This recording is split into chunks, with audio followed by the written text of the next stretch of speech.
Hello viewers, texture effect নিয়ে আজকে আরও একটি ভিডিও নিয়ে আসলাম আপনাদের সামনে। আজকে আমি আরও 4টি ওয়াটার কালার ইফেক্টস করে দেখাচ্ছি। তো প্রথম এখানে আমি যে পদ্ধতিটি দেখাচ্ছি সেটি হচ্ছে গজ ফেব্রিক ইফেক্ট। এটি করার জন্য আমাদের আশেপাশে ফার্মেসি যে থাকে সেই দোকানগুলো থেকে গজ ফেব্রিক কিনে নিতে হবে আপনাকে, এবং কেটে প্রয়োজন মতো ফ্ল্যাট ওয়াশ দেওয়ার পর এটি বসিয়ে দিতে হবে।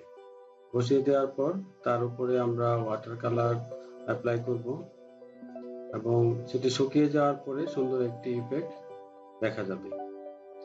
এটি আপনার ডিজাইনের প্রয়োজন অনুযায়ী যে কোনো ডিজাইনের আপনারা এই ইফেক্টটি ব্যবহার করতে পারেন। সেটি অনেক সুন্দর লাগে দেখতে। আপনারা ভিন্ন ভিন্ন কালার অ্যাপ্লাই করে এটি তৈরি করতে পারেন।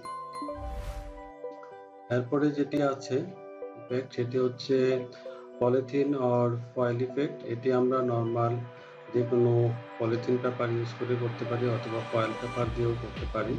ফ্ল্যাট ওয়াশ দেওয়ার পর যে রঙটি থাকবে সেটি শুকিয়ে যাওয়ার আগে আমরা পলিথিনটিকে তার উপরে আঠার মতো লাগিয়ে দিব।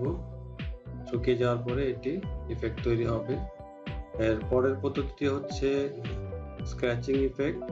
এটিও আমরা ফ্ল্যাট ওয়াশ দেওয়ার পর শুকিয়ে যাওয়ার ঠিক পূর্বেই আমরা ধারালো কোনো ছুরি বা কাঁচি দিয়ে আমরা আমাদের ইচ্ছা মতো ইফেক্ট তৈরি করে নিতে পারি।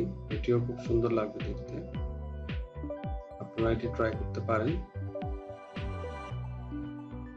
এর পরবর্তীতে আমি যে ইফেক্টটি দেখাচ্ছি সেটি হচ্ছে বাবল ইফেক্ট।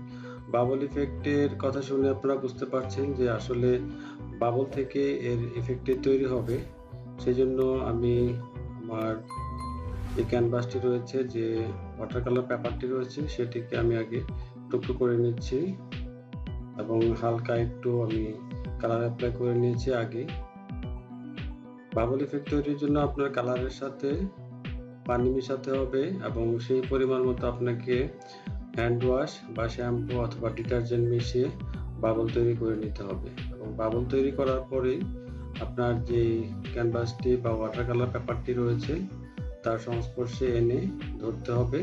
ধরলে সেই ইফেক্টটি আপনার কাগজে উঠে আসবে।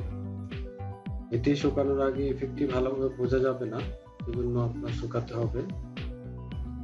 এবং আপনি যদি মাল্টি কালার ইফেক্ট তৈরি করতে চান তাহলে মাল্টি কালার আপনাকে একের পর এক প্রয়োগ করে নিতে হবে।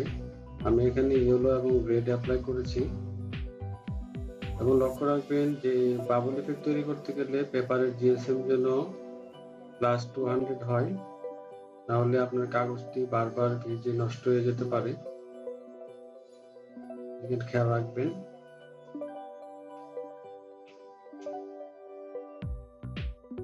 আপনাদের পরবর্তী ডিজাইনে এই ইফেক্টগুলি প্রয়োগ করে আপনারা ডিজাইন তৈরি করবেন এবং আমাদের ফেসবুক গ্রুপে পোস্ট করার অনুরোধ রইল। ভিডিওটি ভালো লাগলে শেয়ার করবেন এবং আমার ভিডিওটি লাইক কমেন্ট করে জানাবেন কেমন লেগেছে আপনাদের। আজকের ভিডিওটি আমি এখানে শেষ করছি। সবার জন্য রইল অনেক অনেক শুভকামনা। ধন্যবাদ সবাইকে।